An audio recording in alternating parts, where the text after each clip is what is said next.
আসসালামু আলাইকুম সবাইকে। সূর্যমুখী ফুল কি সুন্দর হলুদ রঙের ফুল, দেখেই ভালো লাগা কাজ করে। সাথে ছিল রঙন ফুলের গাছ। রঙন ফুলগুলো আসলে তখনও ফুটেনি, কলি হয়েছিল।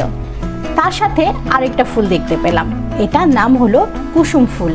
আমি কখনো ফুলটা দেখিনি, এই প্রথম দেখলাম। ফুলটা দেখে গুগলে সার্চ দিয়ে আসলে ফুলের নামটা জেনেছি। আর এই হলো বেলি ফুল। কি যে সুন্দর মিষ্টি গন্ধ, খুবই ভালো লাগছিল। আর সাথে ছিল গন্ধরাজ ফুল। গন্ধরাজ ফুলের অনেক তীব্র গন্ধ, অনেকেই গন্ধটা পছন্দ করে না, কিন্তু আমার খুবই ভালো লাগে। বেলি ফুলের গন্ধ সাথে গন্ধরাজ ফুলের গন্ধ, আহ কি যে ভালো লাগছিল। আমি আসলে গিয়েছিলাম আমার খালামণির বাসায়। খালামণির বাসার ছাদ বাগানে এরকম অনেক ফুল ফুটেছিল, তাই একটা ভিডিও তৈরি করে নিলাম আপনাদের সাথে শেয়ার করার জন্য। কেমন লাগলো আমাকে কমেন্টে জানাবেন। পরবর্তী ভিডিও দেখার আমন্ত্রণ রইল। ধন্যবাদ সবাইকে।